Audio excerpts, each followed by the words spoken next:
popularity of skateboarding grew in the 1970s. I was exposed to skateboarding in 2003 by my best friend at the time. I remember one day we decided to go out skateboarding to our local spot. We had to go down several types of hills. So when we were going down the hill, everything was going fine.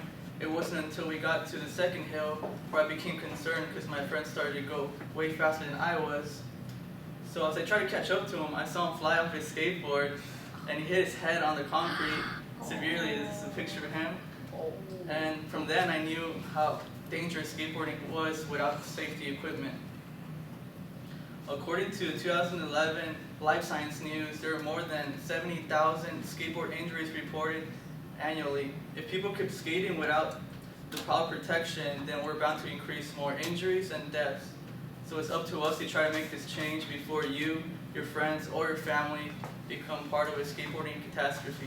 Skateboarding is one of the most popular sports in the world. It's also one of the most dangerous sports. So it's up to us to try to make a change before more people get injured.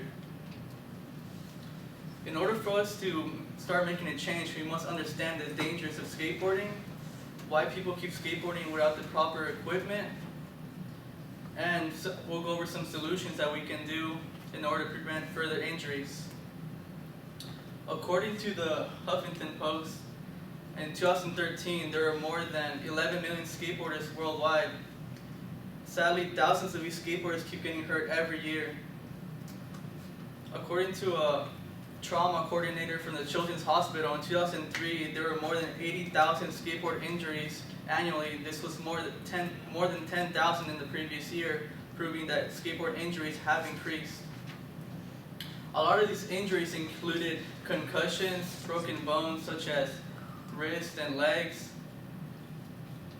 and other fractures. According to the Skaters for Public Skate Parks organization, in 2012, there was 30 people in the US who died from skateboarding alone.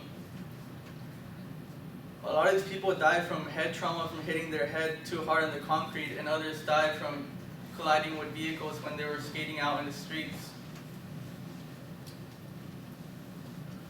So,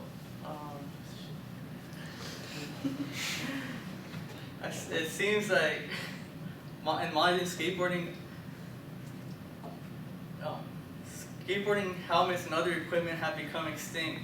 But why are people wearing their helmets?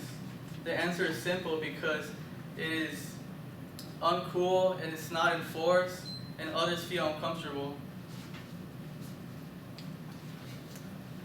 According to a 2007 Denver Post, people from Denver did not want to wear their helmets because they thought it was uncomfortable and they would get too hot wearing this type of equipment.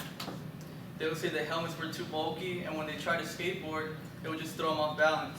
The same thing happened to people from Iowa. According to the KCCI News, in 2011, skaters from Iowa did not want to wear skateboarding helmets until there was a tragic event where a local skateboarder got injured, and he's now only able to do 75% of what he used to be able to do before the incident. Another reason why skateboarders don't wear these types of equipment is because they think it's uncool. According to the 2011 North Star News, skateboarders think it's culturally uncool to wear these types of equipment, so they don't do it. They look at their favorite skateboarders on the magazines. They're not wearing any type of skateboarding equipment, so that influences them to not care about it. Another reason is they get so used to seeing their friends and their family not doing the same thing, so they want to be cool, so they're sacrificing their lives for temporary looks while they skateboard. Another problem is that it's not being enforced as it should be. According to the 2010 San Diego Tribune, police officers in San Diego are not enforcing skate helmets in the streets nor on the skate parks. So this influences every skater to not care about it. As we see the younger generation look up to the older kids, they're taught to not wear any type of safety equipment. This is where the injuries start to happen, and this can later become to people dying from not wearing the proper equipment. As we can see, there are problems why skateboarders don't wear. There are reasons why skateboarders don't wear helmets, and there are some solutions we can do to help this.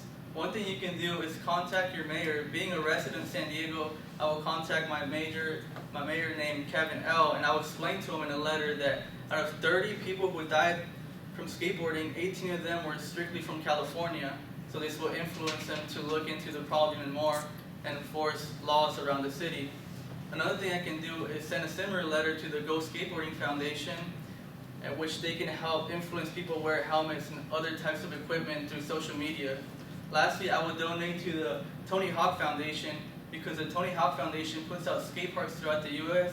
that require some sort of safety equipment such as helmets and elbow pads.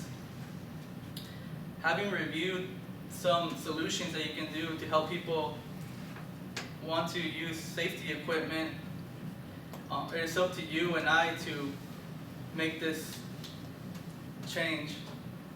So let's stop skateboarders from breaking bones daily and start skateboarding safely. And this is me skating with a helmet.